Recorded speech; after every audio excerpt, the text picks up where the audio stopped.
നമ്മൾ ചെയ്യുന്ന എല്ലാ മാർക്കറ്റിങ്ങും ഫസ്റ്റ് 2 ഷോയിൽ തീരും. അത് കഴിഞ്ഞ് കഴിഞ്ഞാൽ ഓഡിയൻസ് എന്ത് പറയുന്നു അതിനനുസരിച്ചിട്ടാണ് സിനിമയുടെ വേർഡിക്റ്റ്. ആ റിസ്ക് നമുക്ക് എന്തായാലും ഉണ്ടല്ലോ. അപ്പോൾ പിന്നെ വലിയ ബഹളം ഇല്ലാണ്ട് ഇത്തവണ ഒന്ന് വന്ന് നോക്കാം. ഏറ്റവും കംഫർട്ടബിൾ ആവുന്നത് സമയത്ത് വന്ന് യാതൊരു തരത്തിലുള്ള ബുദ്ധിമുട്ടും ഉണ്ടാക്കാതെ പണിയെടുത്തു പോകുന്ന ആൾക്കാരെല്ലാവരും കംഫർട്ടബിൾ ആണ്. ഇല്ല, ഞാൻ ക്രിയേറ്റീവ് കാര്യത്തിൽ ഇടപെടാറില്ല. അത് എൻ്റെ മേഖല. കാരണം ഇത്രയും എക്സ്പീരിയൻസ് ആണ് ഡയറക്ടർ. കാരണം എനിക്ക് അവിടെ പോയിട്ട് ഞാൻ അഭിപ്രായമോ കാര്യങ്ങളോ ഒന്നും പറയില്ല. എൻ്റെ തോട്ട്സ് ഞാൻ പറയാറുണ്ട്. എൻ്റെ കയ്യിൽ പേഴ്സ് ഉണ്ട്, എൻ്റെ ഡെബിറ്റ് കാർഡ് ഉണ്ട്. 500 രൂപയ്ക്ക് ആളെ ആക്രമിക്കുന്ന സമയമാണ്. എന്തെങ്കിലും പറ്റുമോ? ആ ഫിയർ അതിനു മുമ്പ് വന്നിട്ടേ ഇല്ല. ആ നിവിൻ എഴുതുന്നത് നിവിനെ കണ്ടെഴുതുന്ന പോലെയാണ്. അപ്പോൾ അത് ഞങ്ങൾ അങ്ങോട്ടും ഇങ്ങോട്ടും റിഹേഴ്സ് ചെയ്ത് ചെയ്യാറുണ്ട്. ഇപ്പം ഞാൻ ശ്രീകുമാ തിയേറ്ററിലൊക്കെ ലാൽച്ചേട്ടൻ്റെ പടം കൊച്ചിലോട്ട് ഫസ്റ്റ് ഡേ ഫസ്റ്റ് ഷോ കാണുന്നതാണ്. അപ്പോൾ അവിടെ എന്ന് വെച്ചാൽ എല്ലാവരും റെഡി ആയിരിക്കും. ഈ പേപ്പറും മറ്റേ ഈ പൂക്കളെല്ലാം വന്ന അപ്പം എറിയും. എനിക്ക് സഹിക്കാൻ പറ്റാത്ത ഡിഗ്രിയിലുള്ള വയലൻസിൽ ചില സാധനങ്ങൾ ഉണ്ടായിരുന്നു, അത് കട്ട് ചെയ്തു. എടാ നീ ആനിമലിനും ലൊക്കേഷനും ഒക്കെ കൊടുക്കുന്ന സാധനം എനിക്ക് ഈ പടത്തിൽ തരണം. അതാണ് ഫസ്റ്റ് വെച്ച ഡിമാൻഡ്. അപ്പോൾ അവൻ പറഞ്ഞു എല്ലാം തരാന്ന് പറഞ്ഞു. നീ വേറൊരാളെയും കൂടെ പിടിക്കേ. അത് വേണ്ട. അതിപ്പോൾ അനിയനുണ്ടല്ലോ ധ്യാന, ശ്രീനിവാസൻ കുടുംബം, എൻ്റെ ഐശ്വര്യം. നമസ്കാരം, ഞാൻ ശാലിനി. എൻ്റെ കൂടെ ആൾക്കാരെ 2 പേരുടെയും പേര് പറയേണ്ട ആവശ്യമില്ല. കാരണം എന്താ വെച്ചിട്ടുണ്ടെങ്കിൽ ഇവരെന്തായാലും നിങ്ങളുടെ 2 പേരുടെയും വലിയ പടമോടും താഴെ പേര് എഴുതിയിട്ടുണ്ടാവും. പിന്നെ പ്രത്യേകിച്ച് ഇൻട്രൊഡക്ഷൻ്റെ ആവശ്യമൊന്നുമില്ല. Vineeth and Visakh, welcome to the show. Thank you. കുറെ നാളെ നമ്മൾ കണ്ടിട്ട് അല്ലേ? കുറേ നാളായി. പക്ഷെ വലിയ വ്യത്യാസമൊന്നും വന്നിട്ടില്ല. അതുപോലെ തന്നെ സുഖമായിട്ടിരിക്കുന്നോ? കുഴപ്പമില്ല. All good. വിശാഖ്, നമ്മൾ ആദ്യമായിട്ടാണ് കാണുന്നത്. ഞാൻ എപ്പോഴും വിചാരിക്കും നിങ്ങൾ എന്താ ഇങ്ങനെ ഒറ്റയ്ക്ക് വരാറില്ല, കൂട്ടത്തോടെ വരല്ലോ? Total package? ഞാൻ പ്രൊഡ്യൂസറും ഡയറക്ടറും ആണല്ലോ. അല്ല, അതന്നെ ചോദിച്ചത്. ഈ പ്രൊഡ്യൂസർ എപ്പോഴും ടോട്ടൽ പാക്കേജാ? ഒറ്റയ്ക്ക് വരുന്ന അടിച്ചു പിരിയുമ്പോഴാണല്ലോ. ഞങ്ങൾ അടിച്ചു പിരിഞ്ഞിട്ടില്ല. ഇങ്ങനെ പോണ ഇഷ്ടപ്പെടില്ലല്ലേ? കാര്യം പറഞ്ഞതാ. ഞാൻ വിനീതിനെ ഞാൻ ഇന്റർവ്യൂവിന് കുറെ പ്രാവശ്യം കണ്ടിട്ടുണ്ട്. പക്ഷെ വിശാഖിനെ ഞാൻ ഒറ്റയ്ക്കുള്ള ഇന്റർവ്യൂ വിശാഖിനെ ഞാൻ കൊടുത്തിട്ടും കണ്ടിട്ടില്ല. ആസ് എ പ്രൊഡ്യൂസർ കൊടുക്കാലോ. ആക്ച്വലി അല്ല വേണ്ട, ഇത് മതി. ഇതാവും പകുതി ക്വസ്റ്റ്യൻ അവിടെ പറയുമല്ലോ. ഒറ്റയ്ക്ക് താങ്ങാൻ എനിക്ക് വയ്യ. സത്യം പറഞ്ഞാൽ ഇനിയുള്ള ദിവസം വിശാഖ ഒറ്റയ്ക്കാണ്. കാരണം ഞാൻ നാളെ അയർലൻഡിലേക്ക് പോകും. ഫസ്റ്റ് ടൈം എന്റെ പടത്തിന്റെ റിലീസിന് ഞാനില്ല. അപ്പൊ നാളെ തൊട്ട് വിശാഖ ഒറ്റയ്ക്കാ. അല്ല, ഞാൻ നോബിളുടെ കൂടെ കയറിക്കോളും. നിങ്ങളുടെ പുതിയ സിനിമ കരം. അതെ അതെ. എനിക്ക് വിനീതിന്റെ സിനിമകൾ ഇറങ്ങുന്നു എന്ന് പറയുമ്പോൾ തന്നെ നമുക്ക് ഓരോ ഡയറക്ടർക്കും നമ്മൾ കൊടുക്കുന്ന, നമുക്കറിയാലോ വിനീതിന്റെ പടം, ഇന്നാളുടെ പടം എന്നൊക്കെ പറഞ്ഞിട്ട് അതിൽ നിന്ന് തികച്ചും വ്യത്യസ്തമായിട്ട്, ഞാൻ വ്യത്യസ്തം എന്ന് പറയില്ല, ബിക്കോസ് തീര എന്ന് പറഞ്ഞ സിനിമ ഉള്ളതുകൊണ്ട് അതൊരു ഡിഫറെൻ്റ് ആയിട്ടുള്ളൊരു സബ്ജക്റ്റാണ് വിനീത് ചെയ്തത്. ഏകദേശം ആ ഒരു ത്രില്ലർ ജോണറിലൊക്കെ ഉള്ള ഒരു പടമാണല്ലേ കരം എന്ന് പറയുന്നത്. തിര കഴിഞ്ഞിട്ട് പിന്നെ ഒരു 12 വർഷം കഴിഞ്ഞിട്ട് ഞാൻ ഇപ്പോഴാണ് തിരിച്ച് ത്രില്ലറിലേക്ക് കയറുന്നത്. അപ്പോൾ ആ രീതിയിൽ യെസ്. ഞാൻ ചിന്തിച്ചിട്ടുള്ള ഒരു കാര്യം, വിനീത് ഏതൊരു സിനിമ എടുക്കുമ്പോഴും കേട്ടോ, വിനീതിൻ്റെ എൻറ്റയർ കരിയർ നോക്കുമ്പോഴും വിനീത് ചെയ്യുന്ന സിനിമകൾ മുഴുവൻ വിനീതിൻ്റെ ലൈഫുമായി ബന്ധപ്പെട്ട അങ്ങനത്തെ കുറേ കാര്യങ്ങൾ, and you as a person നമുക്കതിൽ കാണാൻ പറ്റും. അതിൽ നിന്ന് എനിക്ക് അങ്ങനെ ഒരു വ്യത്യാസം തോന്നിയ ഒരു സിനിമ തിരയായിരുന്നു. വിനീതിൻ്റെ സിനിമയോ എന്ന് ആളുകൾ അന്നും ചോദിച്ചൊരു ചോദ്യമാണ്, വിനീതിൻ്റെ സിനിമയാണോ എന്നുള്ളത്. അതേപോലെ തന്നെ ഇപ്പോൾ കരം എന്ന് പറഞ്ഞ സിനിമയുടെ ട്രെയിലർ കണ്ടിട്ടുണ്ടെങ്കിൽ എല്ലാവർക്കും അറിയാം, വിനീത് ശ്രീനിവാസൻ റിയലി എന്നുള്ള ക്വസ്റ്റ്യൻ ആണ് എല്ലാവർക്കും. So what made you do that project? Shalini പറഞ്ഞ ഈ ചോദ്യത്തിൽ തന്നെ അതിൻ്റെ ഉത്തരവുണ്ട്. അതായത് എൻ്റെ ലൈഫായിട്ട് കണക്റ്റഡ് ആയിട്ടുള്ള സിനിമകൾ ഞാൻ കുറേ ചെയ്തു. അതിന്ന് മാറിയിട്ടൊരു സിനിമ ചെയ്യണമെന്ന് ഞാനിങ്ങനെ ഇപ്പോൾ വർഷങ്ങൾക്ക് ശേഷം നമ്മുടെ ഡിസ്കഷൻ നടക്കുന്ന സമയത്ത് നോബിൾ ഈ സ്ക്രീൻ പ്ലേ നോബിളിൻ്റെ അടുത്ത് ഞാൻ കേട്ടിട്ടുണ്ടായിരുന്നു. അപ്പോൾ അന്ന് നോബിൾ ഡയറക്റ്റ് ചെയ്യാൻ വെച്ച സിനിമയാണിത്. അപ്പം ഞാൻ നോബിളിനോട് അങ്ങോട്ട് ചോദിച്ചാണ്, എടാ ഒരു കൊല്ലം വെയിറ്റ് ചെയ്താൽ ഞാൻ വർഷങ്ങൾക്ക് ശേഷം ഒന്ന് കംപ്ലീറ്റ് ചെയ്തിട്ട് എനിക്ക് ചെയ്യാൻ ആഗ്രഹമുണ്ട്, നിനക്കൊരു കൊല്ലം ടൈം ഉണ്ടോ എന്ന് ചോദിച്ചു. അപ്പോൾ അവൻ പറഞ്ഞു നീ ചെയ്യുകയാണെങ്കിൽ ഞാൻ ഉറപ്പായിട്ടും വെയിറ്റ് ചെയ്യാന്ന് പറഞ്ഞു. അങ്ങനെ ഒരാഗ്രഹത്തിൽ ഞാൻ അങ്ങോട്ട് ചോദിച്ച സിനിമയാണ്. ശരി, ഇത് ആരുടെ അടുത്താണ് പറഞ്ഞത്? പ്രൊഡ്യൂസറുടെ അടുത്താണോ ഡയറക്ടറുടെ അടുത്താണോ ആദ്യം കഥ പറഞ്ഞത്? എൻ്റെ അടുത്താ ഇതിന്റെ കഥ പറയുന്നത്. ഇതിന്റെ പ്രോസസ് എങ്ങനെയാ പറയൂ? അപ്പൊ നോബിൾ ആദ്യം വിനീതിന്റെ അടുത്ത് വന്നു, വിനീത് എന്നിട്ട് അങ്ങോട്ട് പോയി. എങ്ങോട്ടും പോയില്ല. അന്ന് വൈകിട്ട് തന്നെ അപ്പോൾ ഫോൺ കോൾ വന്നു. അതെ, ഞാൻ വിശാഖിനെ വിളിച്ച് ചോദിച്ചു, വിശാഖ ഞാനിങ്ങനെ നോബിളിൻ്റെ ഒരു സ്ക്രിപ്റ്റ് കേട്ടു, എനിക്ക് ഭയങ്കരമായിട്ട് ഇഷ്ടപ്പെട്ടു, അവൻ ഡയറക്റ്റ് ചെയ്യാൻ പ്ലാൻ ചെയ്തതാണ്, പക്ഷെ ഞാൻ അവനോട് ചോദിച്ചു ഇത് ഞാൻ ചെയ്യട്ടെ എന്ന് ചോദിച്ചു. അപ്പോൾ അവൻ പറഞ്ഞു നീ ചെയ്യുകയാണെങ്കിൽ എനിക്ക് അത്രയും സന്തോഷമാണെന്ന് പറഞ്ഞു. വിശാഖിന് എന്താ തോന്നുന്നത്, വിശാഖ് കൂടെ ഉണ്ടോയെന്ന് ചോദിച്ചു. അപ്പോൾ ഞാൻ ഉറപ്പായിട്ടും ഉണ്ട് എന്ന് പറഞ്ഞു. സോൾട്ട് ആൻഡ് പേപ്പറിൽ പറയുമല്ലോ ബാബുരാജ് ചേട്ടന്, നീ പോരുന്നോ കൂടെ, അതേപോലെ നീ ഉണ്ടോ എന്ന് വെച്ചാൽ ഉറപ്പായിട്ടും ബാക്കി ഡീറ്റെയിൽസ് അറിയത്തില്ല. ഉണ്ടോ എന്ന് ചോദിച്ചാൽ ഞാൻ ഉണ്ടെന്ന് പറഞ്ഞു. അല്ല, അപ്പൊ കഥ പറഞ്ഞിട്ട് തന്നെയാണ് ഓക്കെ പറഞ്ഞത്. കാരണം വിശാഖ് തന്നെ പറഞ്ഞിട്ടുള്ളതാണ്, വിനീത് എന്ത് കഥ പറഞ്ഞാലും ഞാൻ ഓക്കെ ഞാനല്ല പറഞ്ഞിട്ടുള്ളത്, അത് ഡയറക്ടർ സ്ക്രിപ്റ്റ് വർഷങ്ങൾക്ക് ശേഷം എഴുതിയ കാര്യമായിരുന്നു. പക്ഷെ എന്താ വിചാരിക്കണം അതല്ലേ, വിനീത് എന്ത് കഥയായിട്ട് പറഞ്ഞാലും ഞാൻ ഓക്കെയാ. അല്ല ശാലിനി, അത് ആ സമയത്ത് നമ്മളൊരു തമാശയായിട്ട് അതങ്ങനെ ഇട്ടതാ. ഇപ്പൊ കുറെ നാള് കഴിഞ്ഞിട്ട് ഞങ്ങൾ കഴിഞ്ഞ ദിവസം വർഷങ്ങൾക്ക് ശേഷം ടീച്ചർ കണ്ടപ്പോ ഞാനിങ്ങനെ ഈശ്വര അതില് ഇച്ചിരി ക്രൂരമായി പോയോ. ഞാൻ ചെന്നൈയില് ഞാൻ ക്രൂരമല്ല, മനപ്പുറം ക്രൂരം ആക്കിയത്. ഞാൻ ചെന്നൈയിൽ ചോദിച്ചത് ഈ പോർഷൻ വേണോ വേണ്ടോന്ന്. ഇല്ല ഇത് ഓഡിയൻസ് പൾസ് എനിക്ക് അറിയാം, ഇത് കറക്റ്റ് ആയിരിക്കും. എന്നെ കളിയാക്കാൻ വേണ്ടി മനപ്പുറം എടുത്തിട്ടതാണ്. ഇത് എന്നെ ഉദ്ദേശമാണ്, എന്നെ തന്നെ ഉദ്ദേശമാണ്, എന്നെ മാത്രം ഉദ്ദേശമാണ്. അതെ, അപ്പൊ നമ്മൾ ഫ്രണ്ട്സ് ആകുമ്പോഴാ എനിക്ക് ഇതൊക്കെ പറ്റത്തുള്ളൂ. വെളിയിലുള്ളടത്ത് പറയത്ത ഇങ്ങനെ ചെയ്യാൻ പറ്റില്ലല്ലോ, അപ്പൊ കരണക്കുറ്റി അടിച്ച് കിട്ടുമല്ലോ. അതുകൊണ്ട് ഇതിന്റെ കമ്മിങ് ബാക്ക് ടു കാര്യം എന്ന് വെച്ചാൽ, വിനീത് അന്ന് ആക്ച്വലി നോബിളിന്റെ കഥ കേട്ടു, എന്നെ വിളിച്ച് ചോദിച്ചു. അപ്പൊ ഞാൻ ഓൺ ദ സ്പോട്ട് വിനീതിന് ഓക്കെ ആണെങ്കിൽ എനിക്ക് ഓക്കെ ആണെന്ന്, അത്രേ ഉള്ളൂ. രണ്ട് പടം ആയല്ലോ ഇപ്പം, നമുക്ക് അങ്ങോട്ടും ഇങ്ങോട്ടും വർക്കിംഗ് വിനോദ പൾസ്. പിന്നെ ഇനിയിപ്പോ മ്യൂച്വൽ ട്രസ്റ്റ് ഉണ്ട്, ഇനിയിപ്പോ ഇനി ഒരു ജേർണിയാ. അത് എന്താണോ ഡയറക്ടർ പറയുന്നത്. കാരണം എനിക്ക് അറിയാം വിനീത് ഒരു പടം വെറുതെ ഒന്നും ചൂസ് ചെയ്യത്തില്ല, വിനീതിനൊരു വിഷൻ കാണും. അപ്പൊ അതനുസരിച്ചിട്ടായിരിക്കും വിനീത്, അല്ലാതെ വെറുതെ ഒരു സ്ക്രിപ്റ്റ്, ഇപ്പൊ നോബിൾ ഫ്രണ്ട് ആണെങ്കിൽ പോലും വെറുതെ ഒരു സ്ക്രിപ്റ്റ് വന്നെന്ന് പറഞ്ഞ് വിനീത് ഒരിക്കലും പ്രോജക്റ്റ് ചെയ്യത്തില്ല. വിനീതിന് അത് ഉറപ്പുണ്ടെങ്കിൽ മാത്രമേ ചെയ്തു. പിന്നെ വിനീതിന് ത്രില്ലർ കുറെ ദിവസമായിട്ട് ചെയ്യണം എന്നുള്ളൊരു ആഗ്രഹം ഉണ്ടായിരുന്നു. എനിക്കത് ഭയങ്കരമായിട്ട്, ഞാൻ അതുകൊണ്ടാണ് ഹെലൻ പ്രൊഡ്യൂസ് ചെയ്തത്. ഞാൻ ആ സമയത്ത് നമ്മൾ ചെയ്യുന്നതെല്ലാം ഫീൽ ഗുഡ് സിനിമയാണല്ലോ. അപ്പോൾ അതിൽ നിന്ന് മാറിയിട്ടുള്ള സിനിമകൾ വരുമ്പോൾ ഞാൻ എങ്ങനെയെങ്കിലും അതിൽ പാർട്ടിസിപ്പേറ്റ് ചെയ്യാൻ നോക്കും. ഞാൻ ഈ മുകുന്ദനുണ്ണി ചെയ്തതും തങ്കം ചെയ്തതും ഹെലൻ പ്രൊഡ്യൂസ് ചെയ്തതും ഒക്കെ അതുകൊണ്ടാണ്. ഞാൻ ചെയ്യുന്ന ടൈപ്പ് അല്ലാത്ത സിനിമകളുടെ പാർട്ടാവണം എന്നുള്ള ആഗ്രഹം കൊണ്ടാണ്. ഇപ്പോൾ വർഷങ്ങൾക്ക് ശേഷം പ്ലാൻ ചെയ്യുന്ന സമയത്തെ ഈ ഒരു ആഗ്രഹം ഉണ്ടായിരുന്നു. ഇതും കൂടെ കഴിഞ്ഞ് കഴിഞ്ഞാൽ ഇനി എന്തായാലും ജോണർ ഷിഫ്റ്റ് ചെയ്യണം. അപ്പം ഞാൻ ആദ്യമേ ബ്ലോക്ക് ചെയ്ത് വെച്ചു നോബിളിനെ. പക്ഷെ ഞാൻ കേട്ടിട്ടുണ്ട് വിനീത് എപ്പോഴും എൻ്റെ അടുത്തൊക്കെ തന്നെ പറഞ്ഞതെന്നാണ് എൻ്റെ ഓർമ്മ കേട്ടോ. ഒരു സിനിമ ചെയ്യുമ്പോൾ അത് നമ്മൾ ആസ് എ ഫിലിം മേക്കർ നമ്മൾ ടോട്ടലി ഇൻവോൾവ് ആണ് ഒരു സ്ക്രിപ്റ്റിൽ അല്ലേ. സോ അത് നമ്മളെ ഒരുപാട് ബാധിക്കും അതെ അല്ലേ, നമ്മളെ ത്രൂ ഔട്ട് നമ്മളുടെ സമയത്ത് നമ്മൾ സംസാരിച്ചപ്പോൾ എക്സാക്ട്ലി. അപ്പോൾ ഒത്തിരി എനിക്ക് ഓർമ്മയുണ്ട് വിനീത് പറഞ്ഞത്, റോട്ടിൽ കൂടെ നടക്കാൻ എനിക്ക് പേടിയായിരുന്നു തിരയുടെ സമയത്ത്. ആരെങ്കിലും സ്നാച്ച് ചെയ്യോ, എൻ്റെ അടുത്ത് ഡെബിറ്റ് കാർഡ് ഉണ്ട്, സോ അത് അതെന്താന്ന് വെച്ച് കഴിഞ്ഞാല് കല്യാണം കഴിഞ്ഞ സമയത്ത് ഇടയ്ക്ക് എൻ്റെ വണ്ടി ബ്രേക്ക് ഡൗൺ ആയി. സെക്കൻഡ് ഷോ കഴിഞ്ഞിട്ട് വരിക. അപ്പം നമ്മൾ പണ്ട് സ്ഥിരം ഇങ്ങനെ നടക്കുന്നതാണല്ലോ. അപ്പോൾ കെട്ടിക്കഴിഞ്ഞതിന് ശേഷമാണ് ഈ പേടി വരാൻ തുടങ്ങിയത്. അതായത് രാത്രി 2 മണി എന്തോ ആണ്. അപ്പോൾ നടന്നു പോകുന്ന സമയത്ത് അപ്പോൾ ക്രൈം നടക്കുന്നുണ്ട് ആ സമയത്തൊക്കെ, ഈ ചെയിൻ സ്നാച്ചിങ് അത് ഇത് ബൈക്കിൽ വന്നിട്ടുള്ള തെഫ്റ്റ് പരിപാടിയൊക്കെ നടക്കുന്നൊരു ടൈമും കൂടിയാണ്. അപ്പം ഞാൻ ആലോചിച്ച കാര്യമാണ്, എൻ്റെ കയ്യിൽ പേഴ്സ് ഉണ്ട്, എൻ്റെ ഡെബിറ്റ് കാർഡ് ഉണ്ട്, 500 രൂപയ്ക്ക് ആളെ ആക്രമിക്കുന്ന സമയമാണ്, എന്തെങ്കിലും പറ്റുമോ? ആ ഫിയർ അതിനു മുമ്പ് വന്നിട്ടേ ഇല്ല. അപ്പാണ് കെട്ടി റെസ്പോൺസിബിലിറ്റി ആയി, അതാണ് ഈ സാധനം ഹിറ്റ് ചെയ്യുന്നത്. അത് ഫസ്റ്റ് നമുക്ക് ഓരോ സ്റ്റേജും അങ്ങനെയാണല്ലോ. പിള്ളേരായി കഴിഞ്ഞാൽ നമുക്ക് അതും പിന്നെ കൺസേൺ വേറെ ആയിരിക്കും. അപ്പം എൻ്റെ ഫ്രണ്ട്സ് എല്ലാവരും നമ്മളത് കാണുന്നുണ്ട്. പിള്ളേരായതിനു ശേഷം എല്ലാവർക്കും ഇച്ചിരി പേടി കൂടുതലാണ്. ഇതും ഒരു ക്രൈം ത്രില്ലർ ആണല്ലേ കരം എന്ന് പറയുന്നത്? യെസ്, അങ്ങനെയും പറയാം. കിഡ്നാപ്പ് ആൻഡ് റെസ്ക്യൂ പോലത്തെ അങ്ങനത്തെ ഒരു ജോണറിൽ വരുന്നൊരു. എത്ര നാള് ഈ സിനിമയ്ക്ക് വേണ്ടിയിട്ട് ഇതിൽ ഇൻവോൾവ് ചെയ്ത് ഉറക്കം കളഞ്ഞിട്ടുണ്ട്? ഒരു ഫിലിം മേക്കറിന്റെ ആത്യന്തികമായിട്ട് ഉറക്കം പോകുക എന്നുള്ളതാണല്ലോ ഒരു സിനിമ ഉണ്ടാക്കല്. അതെ, അല്ല ഇതില് 2021 തൊട്ട് നോബിൾ ഈ സ്ക്രിപ്റ്റിൽ വർക്ക് ചെയ്യുന്നത് എനിക്കറിയാം. പല സ്റ്റേജിലായിട്ട് ഞാൻ ഇതിൻ്റെ കോവിഡ് ടൈമിലാണ് അവനിത് സ്റ്റാർട്ട് ചെയ്തത്. അപ്പോൾ അന്നേ ഇതിൻ്റെ ഒരു ബേസിക് ഐഡിയ പറഞ്ഞപ്പോൾ എനിക്ക് അതിലൊരു ഹുക്ക് ചെയ്തൊരു സാധനം ഉണ്ടായിരുന്നു. അപ്പോൾ അവൻ പിന്നെ അത് ഡെവലപ്പ് ചെയ്യുമ്പോൾ ഓരോ സ്റ്റേജിലും ഞാനത് കേട്ടിട്ടുണ്ട്. ഒരു തവണ ഒരു ഫുൾ ഡ്രാഫ്റ്റ് ആക്കിയിട്ട് നമ്മൾ ആൾക്കാരുടെ അടുത്ത് ചുമ്മാ ഒരു ഫീഡ്ബാക്ക് അറിയാൻ വേണ്ടിയിട്ടൊക്കെ ഇത് ചോദിച്ചിട്ടുണ്ട്. അപ്പോൾ അതിനുശേഷം നമുക്ക് ഫസ്റ്റ് ഹാഫ് മൊത്തം പൊളിക്കണമെന്ന് ഫീൽ ചെയ്തു. നോബിൾ അത് മൊത്തം റീവർക്ക് ചെയ്തു. അങ്ങനെ ഇത് പ്രോഗ്രസ് ചെയ്യുന്ന സമയത്താണ് ഞാൻ ഒരു പ്രൊഡ്യൂസറെ കാണാൻ വേണ്ടിയിട്ട് നോബിൾ ചെന്നൈയിൽ വന്നിട്ട് തിരിച്ചു പോകുമ്പോഴാണ് ഞാൻ ചോദിച്ചത്, എടാ ഒരു കൊല്ലം വെയിറ്റ് ചെയ്യാൻ പറ്റുമോ എന്നുള്ളത്. അപ്പോൾ അത് 2023 ഏപ്രിലാണ് ഞാൻ ചോദിക്കുന്നത്. പിന്നെ 2025 ഏപ്രിൽ വരെ വർഷങ്ങൾക്ക് ശേഷം ഇതിൻ്റെ പ്രോസസ്സ് നടക്കുമ്പോഴൊക്കെ ഞാൻ നോബിളിനെ കാണുന്ന ദിവസങ്ങളിലൊക്കെ നമ്മളിങ്ങനെ ഇത് സംസാരിക്കും. അതായത് ഈ ഫ്ലാറ്റിൽ ഞാൻ വിശാഖമായിട്ട് നമ്മൾ വർഷങ്ങൾക്ക് ശേഷത്തിൻ്റെ ഇരുന്നിട്ട് അത് കഴിഞ്ഞിട്ട് നോബിളിൻ്റെ ഫ്ലാറ്റിൽ പോകുമ്പോൾ അവിടെ ഇരുന്നിട്ട് ഞങ്ങൾ ഫ്ലാറ്റ് തൊട്ടൊരു മിനിറ്റ് അപ്പുറത്ത് നടന്നു പോകാനുള്ള ദൂരമുള്ളൂ. അപ്പോൾ വർഷങ്ങൾക്ക് ശേഷത്തിൻ്റെ പ്രീൻ്റെയും പോസ്റ്റിൻ്റെ ഒക്കെ സമയത്ത് ഞങ്ങൾ ഇവിടെ ഇരുന്നിട്ട് ആ കാര്യമൊക്കെ ഡിസ്കസ് ചെയ്ത് ഞാൻ അവിടെ പോകുമ്പോൾ ഞങ്ങൾ കാര്യം സംസാരിക്കും. അങ്ങനെ പോയിക്കൊണ്ടിരിക്കുന്നുണ്ടായിരുന്നു. അല്ല, അപ്പൊ അന്നും നോബിള് ഇത് എഴുതുന്ന സമയത്ത് നോബിളിന് ചെയ്യണം എന്ന് പറഞ്ഞിട്ട് നോബിളിന് ആക്ട് ചെയ്യണം എന്ന് പറഞ്ഞിട്ടായിരുന്നു? അതെ, നോബിൾ എന്നോട് സ്ക്രിപ്റ്റ് പറയുമ്പോൾ ഞാൻ നോബിളിനെ തന്നെ ആണല്ലോ കാണുന്നത്.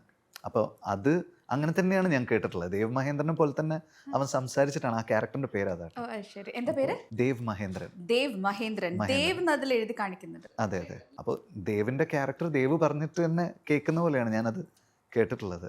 ഇതിലെ കാസ്റ്റിംഗിലേക്ക് വരുമ്പോൾ വിനീതിന്റെ ഒരു യൂഷ്വൽ കാസ്റ്റിംഗേ അല്ല ഈ സിനിമയിൽ. ഇതിന് കാസ്റ്റിംഗ് ഡയറക്ടർ ഉണ്ടായിട്ടുണ്ടോ അതോ നിങ്ങളൊക്കെ തന്നെയാണോ ഇതിന്റെ ആൾക്കാർ? ഇപ്പം നമ്മുടെ നാട്ടിൽ നിന്നുള്ള കാസ്റ്റിംഗ് ഒക്കെ നമ്മൾ നേരിട്ട് വിളിച്ച് അങ്ങനെ തന്നെയാണ് ചെയ്തിട്ടുള്ളത്. ജോർജിയയിലാണോ അത് ഷൂട്ട് ചെയ്തത്? അതെ അതെ അതെ. അപ്പം നമുക്ക് അവിടെ നിന്നുള്ള കുറേ ആക്ടേഴ്സ് ഉണ്ടായിരുന്നു. നമുക്ക് സെർബിയ എന്നുള്ള ആക്ടേഴ്സ് ഉണ്ടായിരുന്നു, റഷ്യ എന്നുള്ള ആൾക്കാരുണ്ടായിരുന്നു. അപ്പോൾ അതൊക്കെ നമുക്ക് അവിടെ ഒരു കാസ്റ്റിംഗ് ഡയറക്ടർ ഉണ്ടായിരുന്നു. ആക്ച്വലി രണ്ടുപേരുണ്ടായിരുന്നു. ഫസ്റ്റ് ഒരു കാസ്റ്റിംഗ് ഡയറക്ടർ ഉണ്ടായിരുന്നു, പിന്നെ ഒരാളും കൂടെ വന്നു. നമുക്ക് ഷൂട്ടിംഗ് ഓൺ ഗോയിങ് ആയിരുന്ന സമയത്ത് നമുക്ക് പിന്നെയും ലാസ്റ്റ് മിനിറ്റ് റിക്വയർമെൻറ്റ്സിനൊക്കെ നമുക്ക് വേറൊരു കാസ്റ്റിംഗ് ഡയറക്ടർ ഉണ്ടായിരുന്നു. അപ്പോൾ അവർ രണ്ട് ലേഡീസ് ആയിരുന്നു. ഒന്ന് നീനോ, പേര് ഓർമ്മയില്ല. അവിടെ വരുന്ന ഫോറിൻ ഫിലിംസ് ഒക്കെ കാസ്റ്റിംഗ് ചെയ്യുന്ന ആൾക്കാരാണ്. വിനീതിന്റെ ഒരു രീതി പൊതുവെ അഭിനയിച്ചൊക്കെ കാണിച്ചു കൊടുക്കുമല്ലോ സിനിമയിലല്ലേ? ഇപ്പൊ ഇല്ല, ചാനപരിപാടി നിർത്തി. ഇല്ല, തിര കഴിഞ്ഞിട്ട് ഞാനത് ചെയ്തിട്ടില്ല. അഭിനയിച്ച് കാണിക്കുന്നത് തിര തൊട്ടില്ല. ചില ആക്ടേഴ്സ് അങ്ങോട്ട് ചോദിച്ചാൽ വിനീത് കാണിച്ചു കൊടുക്കും. നിവിനായിട്ടൊക്കെ ചെയ്യുന്ന സമയത്ത് ഞങ്ങൾ റിഹേഴ്സ് ചെയ്ത് ചെയ്യും. കാരണം ഞങ്ങളുടെ രണ്ടുപേരുടെയും ഞാൻ നിവിൻ എഴുതുന്നത് നിവിനെ കണ്ടെഴുതുന്ന പോലെയാണ്. അപ്പൊ അത് ഞങ്ങൾ അങ്ങോട്ടും ഇങ്ങോട്ടും റിഹേഴ്സ് ചെയ്ത് ചെയ്യാറുണ്ട്. അങ്ങനെ ചില ആക്ടേഴ്സിൻ്റെ കൂടെ മാത്രം അങ്ങനെ ചെയ്യാറുണ്ട്. അല്ലാണ്ട് അവരുടെ സ്റ്റൈലിൽ എങ്ങനെയാണോ അവർ ചെയ്യുന്നത് അത് കൂടുതലും അങ്ങനെയാണ്. പണ്ടൊക്കെ തട്ടൊക്കെ ഫുള്ള് അഭിനയിച്ച് കാണിക്കലായിരുന്നു. ഇപ്പൊ ആ പരിപാടി തീരെ വളരെ കുറവാണ്. എല്ലാവരും അഭിനയം പഠിച്ചു, ആവശ്യമില്ല. ആക്ടേഴ്സിനെ ട്രസ്റ്റ് ചെയ്യുന്നതാണ് ഏറ്റവും നല്ലത്. കാരണം നമ്മൾ ചിന്തിക്കുന്നതിനേക്കാളും കൂടുതൽ നമ്മുടെ ക്യാരക്ടേഴ്സിനെ പറ്റി അവർ ചിന്തിക്കുന്നുണ്ട്. അതെനിക്ക് തിര തൊട്ടാണ് എനിക്കത് മനസ്സിലായത്. ഈ ആക്ടേഴ്സിനെ ഇംപ്രൂവൈസ് ചെയ്യാൻ സമ്മതിക്കുന്ന ഡയറക്ടർ ചില ക്യാരക്ടേഴ്സ് അവർ ഇംപ്രൂവൈസ് ചെയ്താലാണ് നമുക്ക് രസം തോന്നുക. പിന്നെ ആര് ഇംപ്രൂവൈസ് ചെയ്യുന്നു എന്നുള്ളതും ഉണ്ടല്ലോ. ചില ആക്ടേഴ്സ് ഇംപ്രൂവൈസ് ചെയ്യുമ്പോൾ നമുക്ക് ഓക്കെയാണ്, ചില ആൾക്കാർ ചെയ്യുമ്പോൾ നമുക്കത് വേണ്ട, എഴുതി വെച്ചത് തന്നെ പോവാം. എങ്ങനെയാ പൊതുവെ വിനീതിന് സീസൺഡ് ആയിട്ടുള്ള ആക്ടേഴ്സിന്റെ അടുത്താണോ കൂടുതൽ കംഫർട്ടബിൾ ആവുക അതോ ന്യൂബീസ് ആണോ? കാരണം സത്യം പറഞ്ഞാൽ ശാലിനി ഏറ്റവും കംഫർട്ടബിൾ ആവുന്നത് സമയത്ത് വന്ന് യാതൊരു തരത്തിലുള്ള ബുദ്ധിമുട്ടുണ്ടാക്കാതെ പണിയെടുത്തു പോകുന്ന ആൾക്കാരെല്ലാവരും കംഫർട്ടബിൾ ആണ്. ആ സമയത്ത് നമുക്ക് ഷോട്ട് എടുക്കേണ്ട സമയത്ത് കൃത്യമായിട്ട് അവർ അവൈലബിൾ ആയിരിക്കുക, അത് മാത്രം മതി. അത് ജൂനിയർ സീനിയർ അതൊന്നും പ്രശ്നമേ അല്ല. എങ്ങനെയാണ് പ്രൊഡ്യൂസറിന്റെ ഇൻവോൾവ്മെന്റ് ഒരു സിനിമയിൽ? പറയൂ.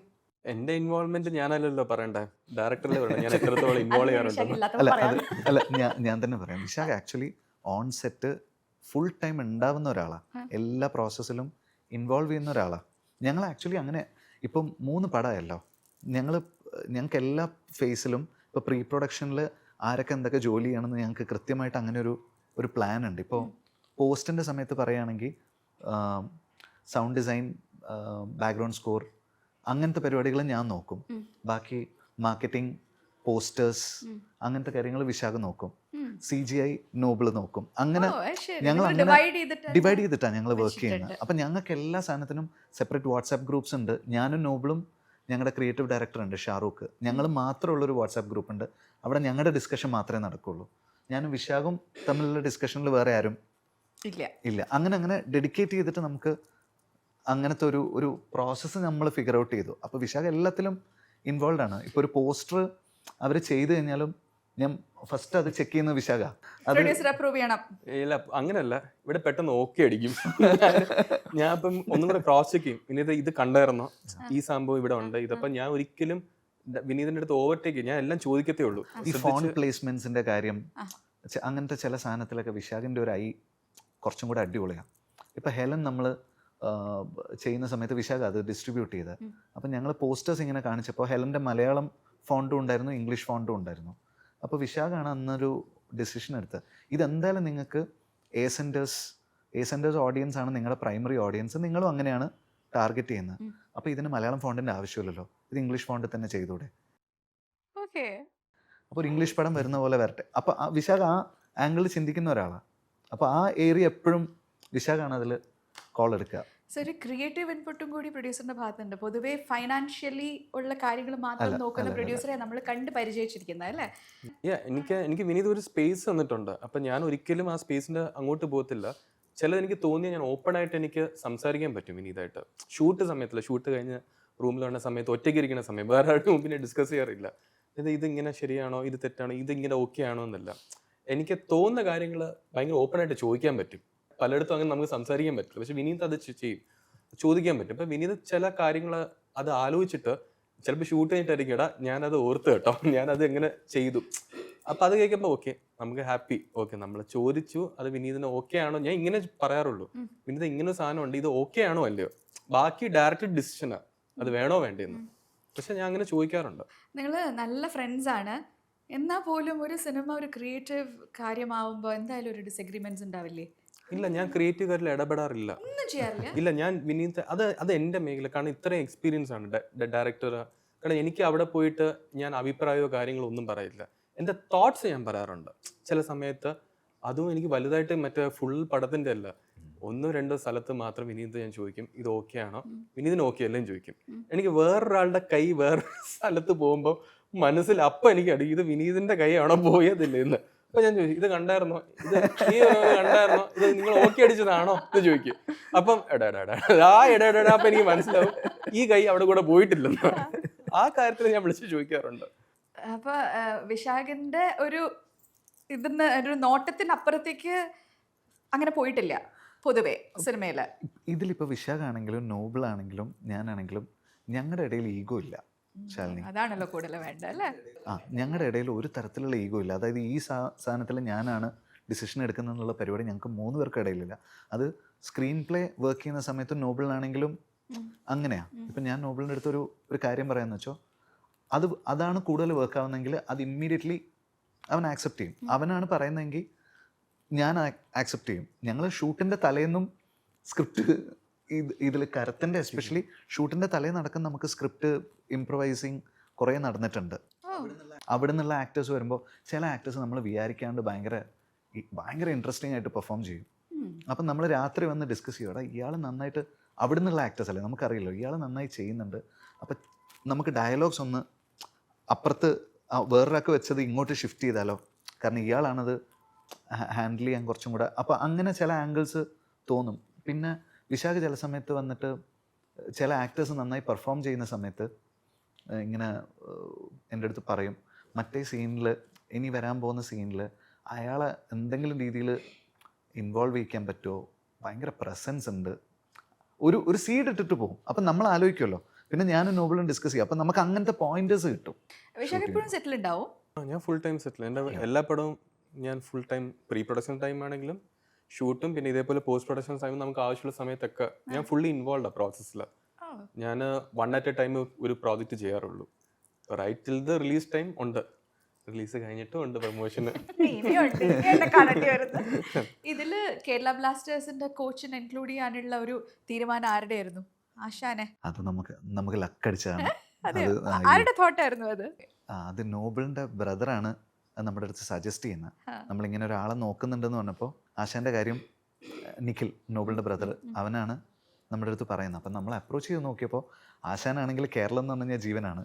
അപ്പോൾ ആശാൻ കേരളത്തിൽ എന്ത് ചെയ്യാനും അദ്ദേഹം റെഡിയാണ്. പിന്നെ ആഡ്സ് ഒക്കെ അഭിനയിച്ചതുകൊണ്ട് അദ്ദേഹത്തിന് അങ്ങനത്തെ ഒരു ക്യാമറ ഫേസ് ചെയ്യാനുള്ള മടിയോ അങ്ങനെയൊന്നുമില്ല. He's open to new things. അങ്ങനത്തെ ഒരു സ്പിരിറ്റില്ല.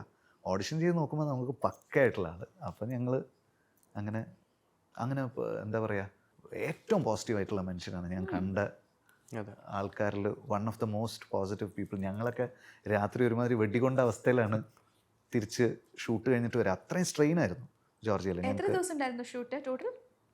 ഷൂട്ട് കുറച്ച് ദിവസം ഉണ്ടായി. പ്രീ പ്രൊഡക്ഷൻ തൊട്ട് നമ്മൾ നോക്കിയ ഓൾമോസ്റ്റ് 1 year എടുത്തു. ഇത് actually right from the pre production ഈ ലൊക്കേഷൻ ഫിക്സ് ചെയ്യാനും. ഞങ്ങളൊരു 4 തവണ ജോർജിയയിൽ പോയിട്ടുണ്ട് ഇതിൻ്റെ കാര്യങ്ങൾ റെഡിയാവാൻ വേണ്ടിയിട്ട്. അപ്പം നമുക്ക് നമ്പർ ഓഫ് ഷൂട്ട് ഡേയ്സ് മാത്രമല്ലല്ലോ, നമുക്ക് അതിൻ്റെ വർക്ക് ഭയങ്കരമായിട്ട് വേണ്ടി വന്നിട്ടുണ്ട്. പിന്നെ ആക്ഷൻ്റെ റിഹേഴ്സൽ, അങ്ങനെ ചെറിയ അപ്പം നമ്പർ ഓഫ് ഡേയ്സ് നമ്മൾ അവിടെ സ്പെൻഡ് ചെയ്തത് ഒരുപാട്. വർഷങ്ങൾക്ക് ശേഷം റിലീസ് ചെയ്തിട്ട് വിനീതും നോബിളും ഇമ്മീഡിയറ്റ് ആയിട്ട് ഫൈനൽ ഡ്രാഫ്റ്റിൽ കയറി. പ്രൊഡക്ഷൻ ചെയ്ത് റിലീസിന്റെ ഒരു മെയ് തൊട്ട് അടുത്തൊരു ഏപ്രിൽ 17 ഞങ്ങൾ കയറി. വിനീത് അവിടെ കയറി.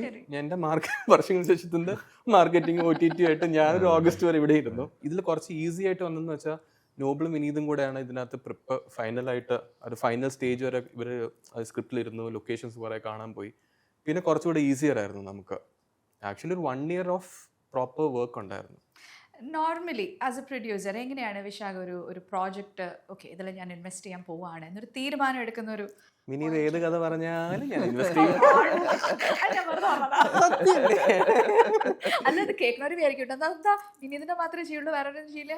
അല്ല ഇപ്പൊ ആസ് ഇറ്റ് ഈസ് ഞാൻ പറഞ്ഞല്ലോ ഒരു one project at A time. ഇപ്പം അടുത്ത പ്രോജക്റ്റ് ഇപ്പൊ വിനീതിന്റെ കൂടെ ഓൾറെഡി ഞാൻ പറഞ്ഞിട്ടുണ്ട്, അടുത്ത വെളി പോയല്ലേ എനിക്കൊരു എന്റർടൈനർ പടം വേണം. കാരണം ഇത് എന്നെ അല്ല 3-ാം തവണ എന്നെ ഇങ്ങോട്ട് വിളിച്ചു, ഇതിപ്പോ ഞാൻ അങ്ങോട്ട് ചോദിച്ചു. അതെ എനിക്കാണ് എനിക്കൊരു ഫൺ എന്റർടൈനർ പടം ഭയങ്കരമായിട്ട് ചെയ്യണം. വിനീത് സ്ക്രിപ്റ്റ് ഒന്നും ഇല്ല കയ്യിൽ. എനിക്കൊരു ആഗ്രഹം, ഇപ്പൊ ഞാൻ തിയേറ്റർ ഓണറും കൂടെ ഉണ്ട്, ഒരു ഫെസ്റ്റിവൽ ഒരു ചിരിക്കണ ഒരു കോമഡി പടം ചെയ്യണമെന്ന് ഭയങ്കര ആഗ്രഹമുണ്ട് ആക്ച്വലി. അത് നിങ്ങൾ വേറെ ആരെങ്കിലും വെച്ച് ചെയ്യാനാണോ ഉദ്ദേശിക്കുന്നത്? അതാണ് എനിക്ക് സ്പെസിഫിക്കലി അറിയേണ്ടത്. അല്ല വിനീത് എന്നാണോ എഴുതണം, വിനീത് എന്നാണോ ഇനി എഴുതണം, വിനീത് എന്നാണോ എഴുതാൻ തോന്നുന്നത്, വിനീതിന് വേണ്ടി ഞാൻ കണ്ണില് നീ ഒരാളെയും കൂടെ പിടി, അലമ്പേ നീ വേറൊരാളെയും കൂടെ പിടിക്കേ. അത് വേണ്ട, അതിപ്പോ അനിയനുണ്ടല്ലോ ധ്യാനം. ശ്രീനിവാസൻ ഫാമിലി വിട്ടിട്ട് കളിക്കില്ല അപ്പൊ? ശ്രീനിവാസൻ കുടുംബം എന്റെ ഐശ്വര്യം.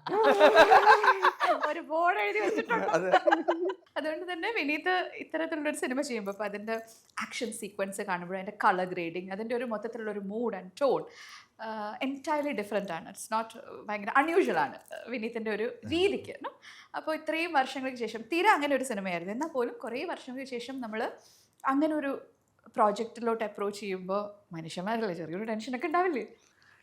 ആക്ച്വലി എനിക്ക് ഷൂട്ടിന് മുമ്പ് ടെൻഷൻ ഇല്ലായിരുന്നു. ഷൂട്ടിന് മുമ്പുള്ള ടെൻഷൻ എന്ന് പറയുന്നത് നമ്മൾ എങ്ങനെ അവിടെ എത്തും, എങ്ങനെ നമ്മളിത് ഇതൊരു ഒരു ഒരു ഷൂട്ട് വരെയുള്ള കാര്യത്തിൽ എത്തിക്കുന്നുള്ളൊരു അത് നമുക്ക് വലിയൊരു ടാസ്ക് ആയിരുന്നു. ഷൂട്ട് ഭയങ്കര ഈസി ആയിട്ട് പോകുന്നതാണ് ഞാൻ വിചാരിച്ചിരുന്നത് ആക്ച്വലി.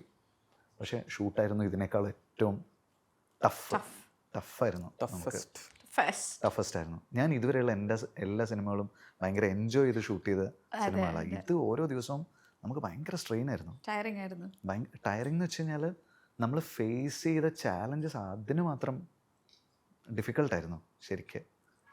അവിടുത്തെ ഒരു പ്രൊഡക്ഷൻ്റെ കൂടെയാണല്ലോ നമ്മൾ വർക്ക് ചെയ്യുന്നത്. അപ്പോൾ അവരുടെ ഒരു വർക്കിംഗ് സ്റ്റൈലും നമ്മുടെ വർക്കിംഗ് സ്റ്റൈലും എൻറ്റയർലി ഡിഫറെൻ്റ് ആണ്. നമ്മൾ പറയുന്ന എല്ലാ കാര്യങ്ങളും അവർക്ക് അംഗീകരിക്കാൻ പറ്റില്ല. ക്ലൈമറ്റ് നിപ്പിൽ മാറിക്കൊണ്ടിരിക്കും. മോർണിംഗ് ഒരു ക്ലൈമറ്റ് ആയിരിക്കും, ആഫ്റ്റർനൂൺ ഒരു ക്ലൈമറ്റ് ആയിരിക്കും, ഇൻ്റർമിറ്റൻറ്റ് മഴ പ്രശ്നങ്ങളുണ്ടായിരുന്നു. അങ്ങനെ യു നെയിം ഇറ്റ് നമ്മളെല്ലാം ഫേസ് ചെയ്തിട്ടുണ്ട്.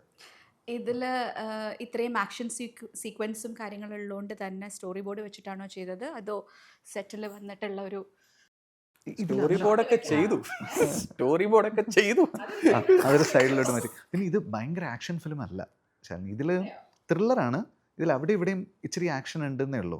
അങ്ങനെ ഭയങ്കര ആക്ഷൻ ഫിലിം അല്ല. അങ്ങനെ ഉണ്ട്, ചില ബ്ലോക്കുകളുണ്ട് നമുക്ക്. പക്ഷെ വിശാഖ പറഞ്ഞ പോലെ നമ്മൾ സ്റ്റോറി ബോർഡൊന്നും ഒരു പോയിന്റ് കഴിഞ്ഞിട്ട് നമ്മൾ നോക്കിയിട്ടില്ല. ഈ സിനിമയുടെ ഒരു ബഡ്ജറ്റ് പറയുമ്പോൾ ബഡ്ജറ്റ് പറയുന്നില്ല, ഒരു ഞാൻ പറഞ്ഞില്ലേ ഇതൊരു പ്രൊഡ്യൂസറിനെ സംബന്ധിച്ചിടത്തോളം അവർക്കൊരു ഫൈനാൻഷ്യൽ റിയാലിറ്റി ഉണ്ട്.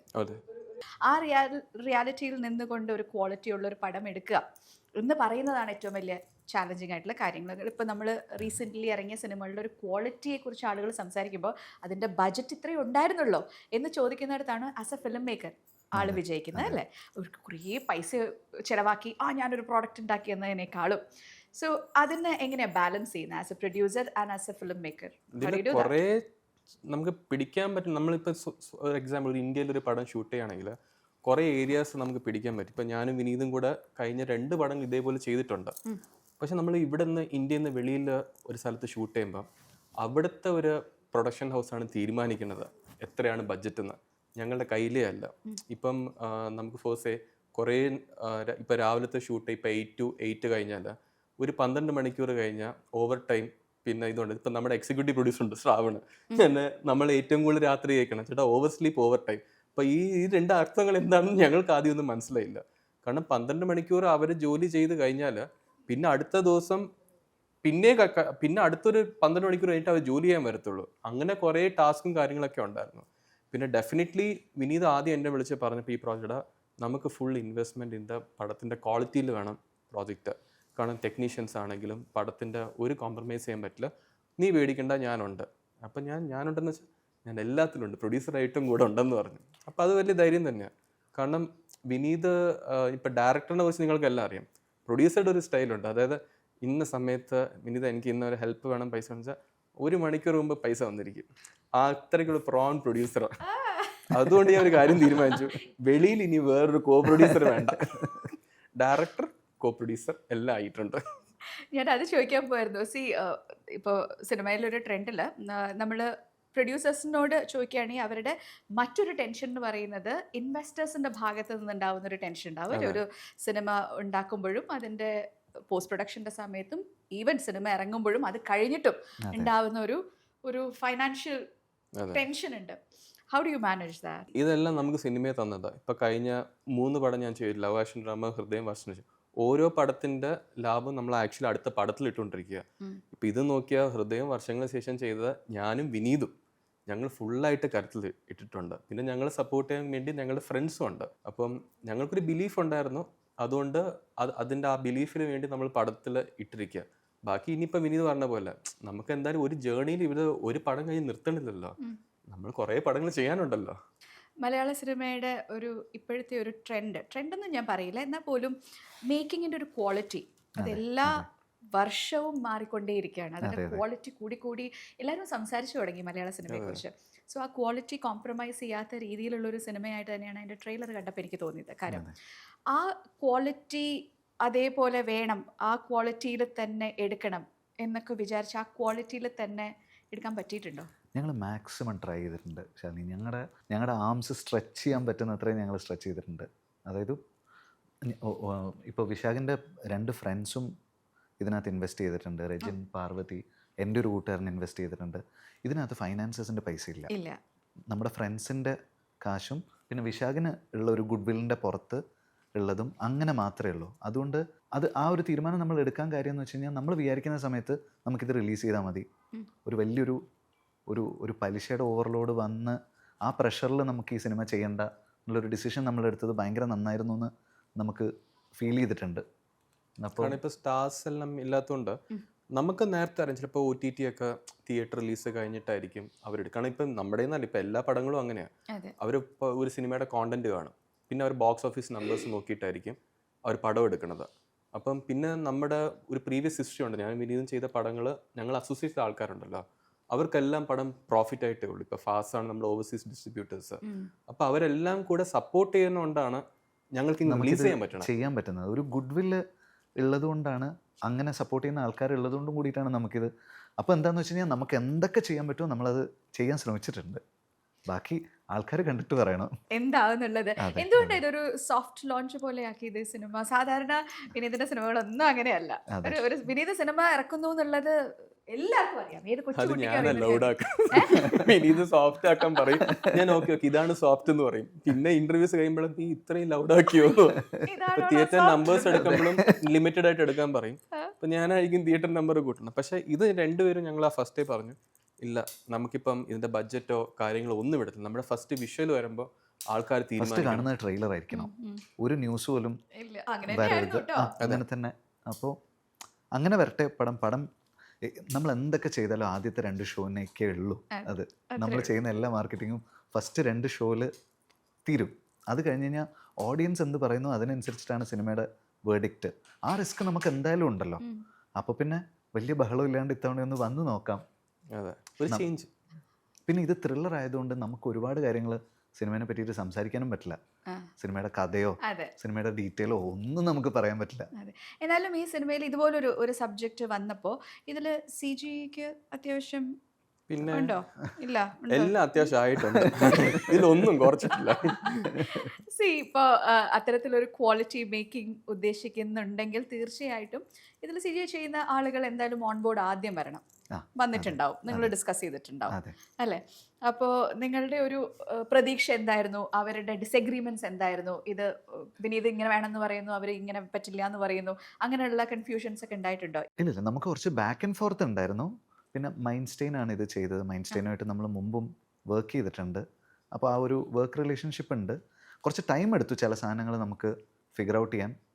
അല്ലാതെ നമുക്ക് വേറെ അങ്ങനെ നമ്മൾ എത്ര ഐട്രേഷൻസ് പറഞ്ഞു കഴിഞ്ഞാലും ചെയ്തു തരുന്ന ആൾക്കാരാണ് അവർ. അതുകൊണ്ട് അങ്ങനത്തെ ബുദ്ധിമുട്ടുകളൊന്നുമില്ല. ഇതിൻ്റെ സ്റ്റണ്ട് സീക്വൻസ് ഒക്കെ ഉള്ളത് കൊണ്ട് തന്നെ പുറത്തുനിന്നൊക്കെയാണോ ആൾക്കാരൊക്കെ വന്നത്? അവിടുത്തെ ജോർജിയൻ 2 ഫൈറ്റ് മാസ്റ്റേഴ്സാണ് നമുക്ക് അവിടെ നിന്ന് ഉണ്ടായിരുന്നത്. ഒന്ന് ഇറാഖ്ലി എന്ന് പറഞ്ഞിട്ട് ഒരാൾ, പിന്നെ ലസാറെ എന്ന് പറഞ്ഞിട്ട് 2 ജോർജിയയിലുള്ള സ്റ്റണ്ട് മാസ്റ്റേഴ്സാണ്. പിന്നെ ഒരു ഫൈറ്റ് നോബിൾ തന്നെ കൊറിയോഗ്രാഫി ചെയ്തിട്ടുണ്ട്. അതെ. ഓ നൈസ്. ശരി, ഈ സിനിമ ഒരെണ്ണം വിനീത് ചെയ്യാൻ തീരുമാനിക്കുമ്പോൾ എന്തൊക്കെ മാനദണ്ഡങ്ങളാണ് നോക്കുന്നത്? കാരണം കുറേ സ്റ്റോറീസ് ഇപ്പോൾ വിനീത് തന്നെയാണ് മിക്കവാറും കഥയൊക്കെ എഴുതുന്നത്, അല്ലെങ്കിൽ പോലും ഇപ്പോൾ വിനീതിന് മുന്നേ ആനന്ദം പ്രൊഡ്യൂസ് ചെയ്തിട്ടുണ്ട് അല്ലേ? അപ്പോൾ ഒരു സിനിമ പ്രൊഡ്യൂസ് ചെയ്യാനോ അല്ലെങ്കിൽ എഴുതാനോ അഭിനയിക്കാനോ ഡയറക്റ്റ് ചെയ്യാനോ ഒക്കെ നോക്കുന്ന മാനദണ്ഡങ്ങൾ ഡിഫറെൻ്റ് ആയിരിക്കും. ഇപ്പം ആസ് എൻ ആക്ടർ നോക്കുന്നതാവില്ല ആസ് എ ഡയറക്ടർ നോക്കുന്നത് അല്ലേ? അപ്പോൾ ആസ് എ ഡയറക്ടർ എന്തൊക്കെ കാര്യങ്ങളാണ്? ഡയറക്ടർ ഞാൻ തന്നെ ആദ്യം പ്രൊഡ്യൂസ് ആയിട്ട് വേണമെന്ന് വിനി നിർബന്ധമുണ്ട്. ബാക്കിയെല്ലാം ഞാൻ സമ്മതിച്ചു, നിങ്ങളെന്നെ producer. ബാക്കി മാനദണ്ഡം പറഞ്ഞു. Main point ഞാൻ പറഞ്ഞിട്ടുണ്ട്. വേറെ മാനദണ്ഡമൊന്നുമില്ല എനിക്ക്, ഇത് മാത്രമേ ഉള്ളൂ. പറയൂ, കേക്കട്ടെ. എന്താ നോക്കുക? എനിക്ക് ഈ പടം എനിക്ക് ഡയറക്റ്റ് ചെയ്യണം എന്ന് തോന്നണമെങ്കിൽ എങ്ങനെയാ തോന്നുക? ഇപ്പോൾ ശാലിനിയും ഡയറക്ഷൻ ഡിപ്പാർട്ട്മെന്റിൽ വർക്ക് ചെയ്ത ആളാണല്ലോ. നമ്മളൊരു സ്റ്റോറിയിൽ ക്യാച്ച് ചെയ്യുന്ന ഒരു എലമെന്റ് ഉണ്ടാവുമല്ലോ, ആ എലമെന്റിനോടുള്ള സ്നേഹമാണ്. അപ്പം നമുക്ക് തോന്നി അതെനിക്ക് പറയാൻ പറ്റൂലല്ലോ. ഇതിൽ അങ്ങനെ ഒരു ഹുക്ക് പോയിന്റ് ഉണ്ടായിരുന്നു. എനിക്ക് ഈ കഥയിൽ ഇൻട്രസ്റ്റിംഗ് ആയിട്ട് തോന്നിയൊരു ഹുക്ക് പോയിന്റ് ഉണ്ടായിരുന്നു. അത് തന്നെയായിരുന്നു ഇപ്പോൾ ഹെലൻ്റെ നറേഷൻ അവർ തരുന്ന സമയത്ത്, ഹെലനാകുമ്പോൾ എനിക്ക് പറയാലോ ഇറങ്ങിയ പടം.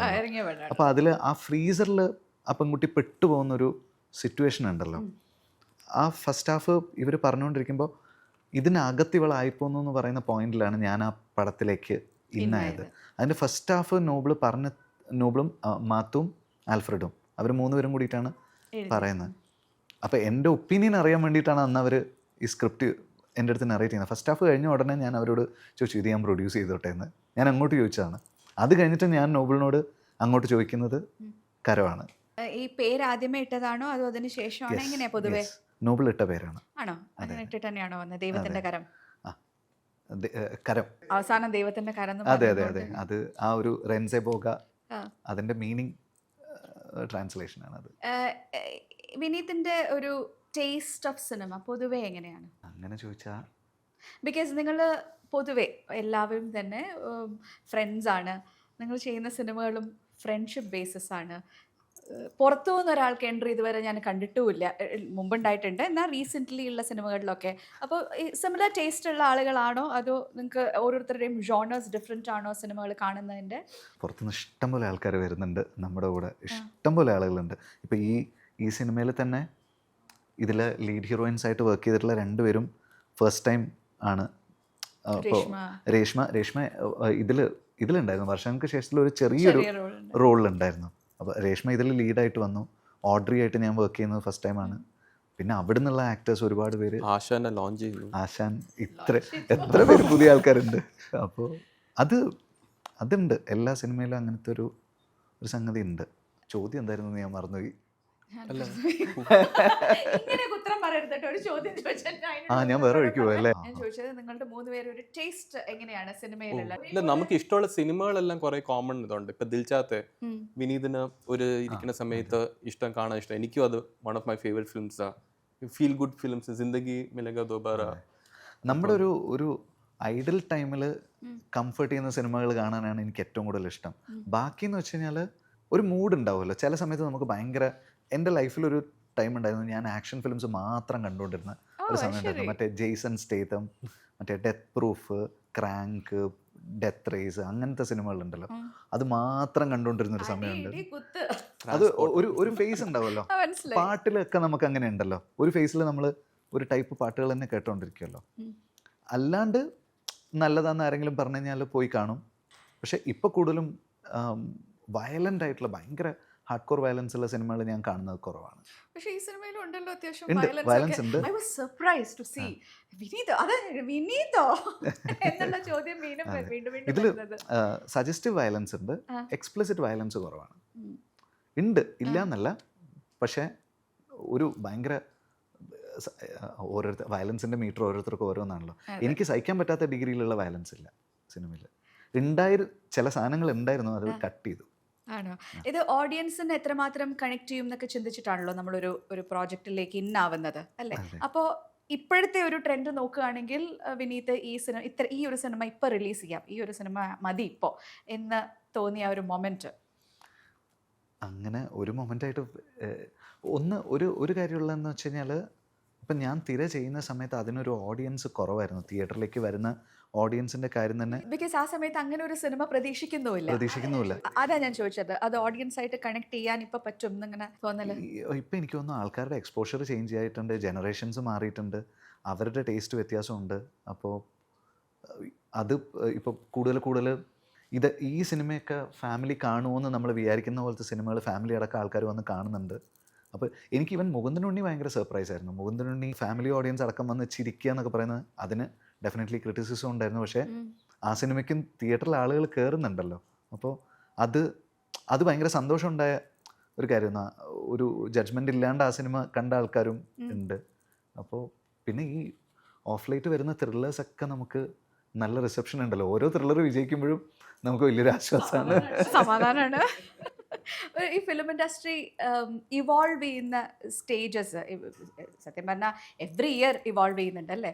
അപ്പോൾ വിനീത് സിനിമയിലേക്ക് വന്ന സമയം, ഈവൻ വിശാഖ് വന്ന സമയം ഏകദേശം ഒരേ സമയത്താണ് എനിക്ക് തോന്നിയിരിക്കുന്നത്. അപ്പോൾ അതിൽ നിന്നും ഇത്രയും വർഷങ്ങൾക്ക് ശേഷം ഉണ്ടായ ഒരു സിനിമയുടെ ഒരു ഇവോൾവ് ചെയ്ത് വന്നതിനെ എങ്ങനെയാണ് നിങ്ങൾ കാണുന്നത് as a producer and director combination? Evolve ചെയ്ത എനിക്ക് മുമ്പ് വന്ന് ഇവോൾവ് ചെയ്ത ആളാണ്. അതുകൊണ്ട് അല്ല, എനിക്ക് ഭയങ്കര എവല്യൂഷൻ ഫീൽ ചെയ്തിട്ടുണ്ട്. ഓഡിയൻസിൻ്റെ ഒരു ടേസ്റ്റിൽ ഭയങ്കര ഡിഫറൻസ് ഫീൽ ചെയ്തിട്ടുണ്ട്. എന്നാൽ ഭയങ്കര നമ്മുടെ ഫൗണ്ടേഷൻ അങ്ങനെയൊക്കെ തന്നെ നിൽപ്പുണ്ട്. കോർ ഇമോഷൻസ് എന്ന് പറയുന്നത് ആൾക്കാർക്ക് ഫീൽ ചെയ്താൽ തന്നെ സിനിമകൾ വർക്കാവുന്നുള്ളൂ. ഒരു കാര്യകാരണങ്ങളില്ലാണ്ട് ഒരു സംഗതി ആളുകൾക്ക് വർക്കാവുന്ന ലെവലിലൊന്നും അല്ല. കോർ ഇമോഷൻസ് ഒക്കെ അങ്ങനെ തന്നെ ഉണ്ട്. പക്ഷേ എക്സ്പെക്റ്റ് ചെയ്യുന്ന ക്വാളിറ്റിയിൽ ഭയങ്കര ഡിഫറൻസ് ഉണ്ട്. അത് നോക്കുന്നുണ്ട്. നമ്മളൊക്കെ ഒരു സമയത്ത് ആഗ്രഹിച്ചിട്ടുണ്ട് ശാലിനി. അതായത് ആൾക്കാർ ഈ ടെലിഗ്രാമിലൊക്കെ സിനിമ കാണുന്നത് ഭയങ്കരമായിട്ട് കൂടിയ ഒരു ടൈം ഉണ്ടായിരുന്നല്ലേ. അപ്പോൾ ഇവർക്ക് തിയേറ്ററിൽ വന്നു കഴിഞ്ഞാൽ ഡോൾബി അറ്റ്മോസിൽ അല്ലെങ്കിൽ 5.1 കാണുന്ന ഒരു ഇമ്പാക്റ്റ് ഇവർക്ക് കിട്ടൂലല്ലോ. പക്ഷേ ഇപ്പോൾ ആൾക്കാർ അത് പറഞ്ഞിട്ട് തന്നെ വരുന്നുണ്ട്. അറ്റ്മോസ് ഉള്ള തിയേറ്റേഴ്സിൽ പോയിട്ട് തന്നെ അവർ സിനിമ കാണുന്നുണ്ട്. ആൾക്കാർക്ക് പ്രിഫറൻസസ് ഉണ്ട് പല തിയേറ്ററും. അതായത് ഒരാൾ ഒരു തിയേറ്റർ ഇഷ്ടമാണെങ്കിൽ അയാൾ ആ തിയേറ്ററിലേ പോകുന്നുള്ളൂ. ആ തിയേറ്റർ അയാൾക്ക് ഇഷ്ടപ്പെട്ട തിയേറ്ററിലെ അയാൾ പോയിട്ട് ആ സിനിമ കാണുള്ളൂ. സിനിമേനേക്കാളും ഒരു സീറ്റിംഗ് പൊസിഷൻ ഉണ്ട്. ചിലപ്പോൾ ഒരു ഷോയ്ക്ക് ആ സീറ്റ് ഒരു മിഡിൽ സീറ്റിൽ സ്പീക്കേഴ്സ് ഉള്ള നോക്കി ഇരിക്കുന്ന ആൾക്കാരുണ്ട്. അതില്ലെങ്കിൽ അടുത്ത ഷോയ്ക്ക് അവർ കൺവേർട്ട് ചെയ്യും. കുറച്ചും കൂടി എനിക്ക് തോന്നിയിരിക്കുന്ന ഇന്നത്തെ ആളുകൾക്ക് കുറച്ചുകൂടി ഓഡിയോ ക്വാളിറ്റിയിലുള്ള ഇമ്പോർട്ടൻസ് അവർക്ക് മനസ്സിലായി വരുന്നുണ്ട്. അതുകൊണ്ട് തന്നെ അത് മാത്രമല്ല, പല സിനിമകളും ഇറങ്ങുമ്പോൾ ഇപ്പം PXL തന്നെ വേണം എന്ന് നിർബന്ധം പിടിച്ച് കാണുന്നവരുണ്ട്. അല്ല അറ്റ്മോസ് വേണം, 7.1 വേണം എന്ന് പറയുന്ന ആ ഒരു ഓഡിയോയിലുള്ള അവരുടെ ജ്ഞാനം കൂടുന്നത് ഓഡിയോയുമായി ബന്ധപ്പെട്ട ഒരാൾ എന്നുള്ള നിലയ്ക്കും എത്ര പ്രതീക്ഷയോടുകൂടിയാണ് കാണുന്നത്. അല്ല, തീർച്ചയായിട്ടും ഓഡിയോ സൈഡ് എനിക്ക് ഭയങ്കര ഞാൻ ഭയങ്കരമായിട്ട് എൻജോയ് ചെയ്യുന്നൊരു ഏരിയയും കൂടിയാണ് അത് വർക്ക് ചെയ്യുന്ന സമയത്ത്. ഇപ്പം നമ്മുടെ കൂടെയുള്ള ടെക്നീഷ്യൻസ് ആണെങ്കിലും, ഇപ്പോൾ ഇതിൽ സൗണ്ട് ഡിസൈൻ ചെയ്തിരിക്കുന്ന സിങ്ക് സിനിമ, ഇത് മിക്സ് ചെയ്തിരിക്കുന്ന വിപിൻ, ഇവരെല്ലാവരും അവരുടെ വർക്കിൽ ടോപ്പ് ഓഫ് ദ ലൈനുള്ള ആൾക്കാരാണ്. അപ്പോൾ ഞാൻ ഇവൻ്റെ അടുത്ത് സച്ചിൻ എന്ന് പറയുന്നത് സിങ്ക് സിനിമയുടെ സൗണ്ട് ഡിസൈനിൽ മെയിൻ ഒരാളാണ്. അപ്പോൾ ഞാൻ സച്ചിനോട് ഫസ്റ്റ് പറഞ്ഞത്, എടാ നീ ആനിമലിനും ലൊക്കേഷനും ഒക്കെ കൊടുക്കുന്ന സാധനം എനിക്ക് ഈ പടത്തിൽ തരണം.